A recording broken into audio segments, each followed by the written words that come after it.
Welcome to Toffee TV. It is the starting 11 show. Everton versus Arsenal, 12:30, Goodison Park.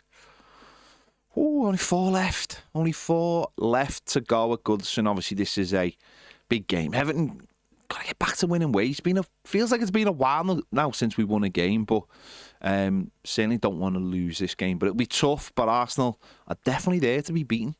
Get stuck into them early. I mean, not stuck into them like James Tarkowski stuck into them, but just get stuck into them early because they'll bottle it. They've got a big Champions League game on Tuesday. No one's going to want to get injured, so just get stuck into them nice and early.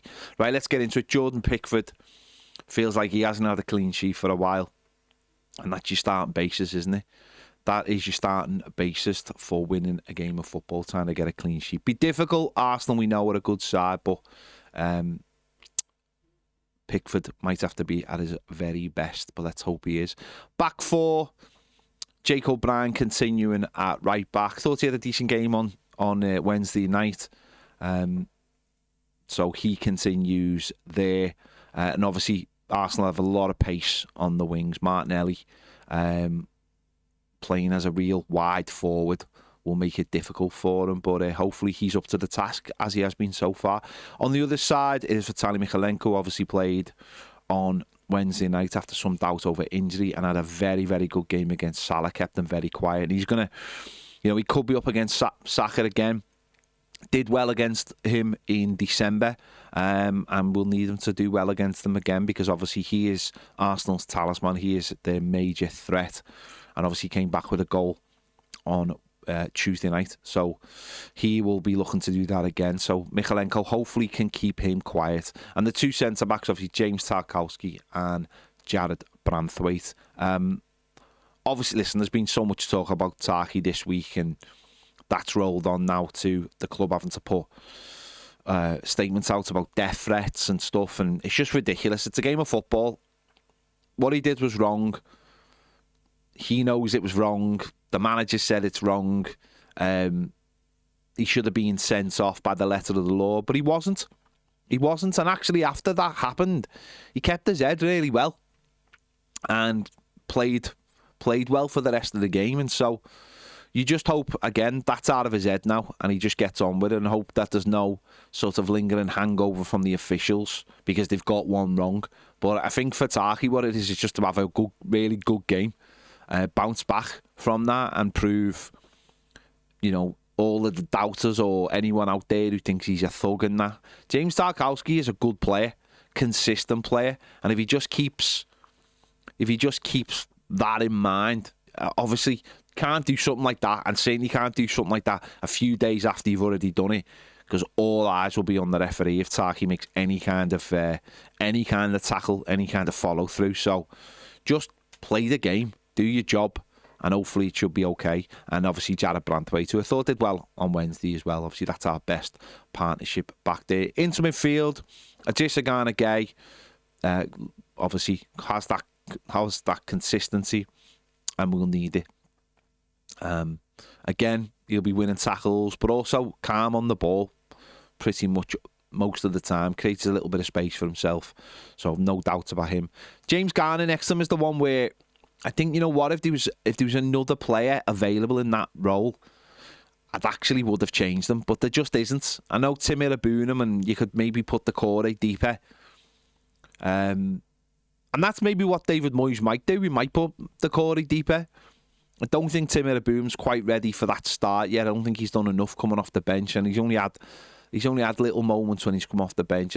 When he's come off the bench, I don't think the games have necessarily suited him as much. But yeah, James Garner be one, because I thought for as much as the goal on Wednesday night was about it being offside, James Garner shouldn't be trying to do turns on the edge of the box and being dispossessed. I also thought he gave the ball away far too cheaply on Wednesday night as well, and he'd be the one where I'd be looking at him going, you might be ready for a change.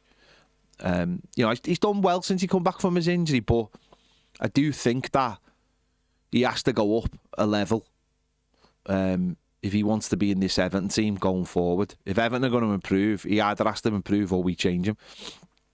So I think he's lucky to be in my side. I just don't feel like there's another player who can play in that position at the moment. So it's those two sitting in front of the back four. Ahead of them, I'm going for Carlos Alcaraz in the central position. Decore would come out the side. Decore wasn't in my side for the derby anyway, but obviously we had injuries.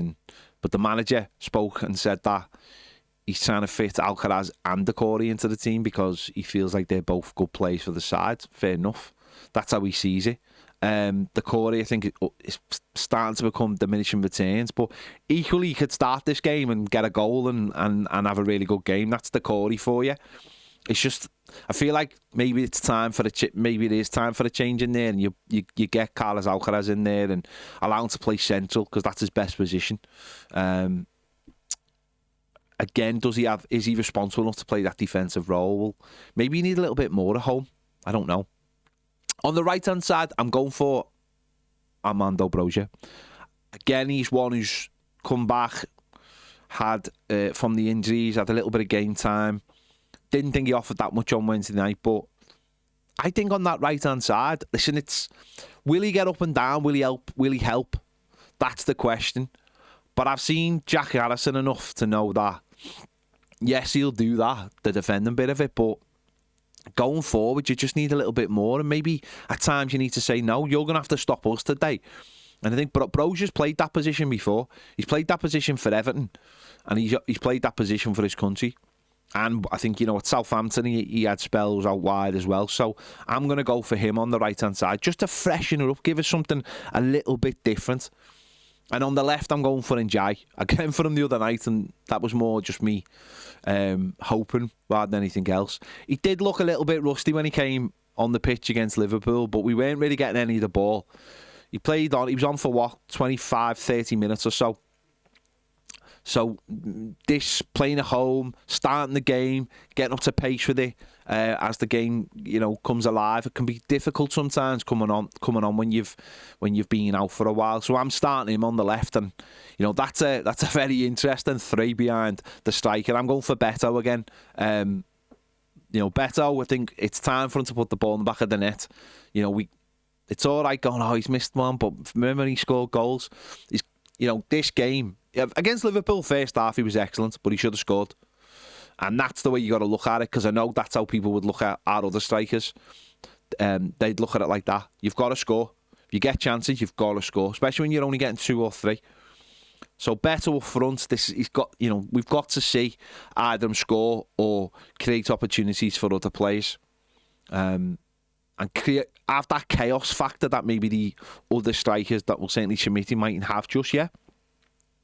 But that's my starting 11. As I said, it's attacking. It's very attacking. But why not? Why not? Let's try and catch Arsenal out. Let's do something a little bit different. We can't sort of wait to be beaten, like a little bit like on Wednesday night, and that's sort of what we were under Dyche. We're at home. Let's have a go with them. Let's have a real go with them and see what happens. I don't think they'll like that because, as I said, having a mind on the Champions League on Tuesday, and they've got injuries as well.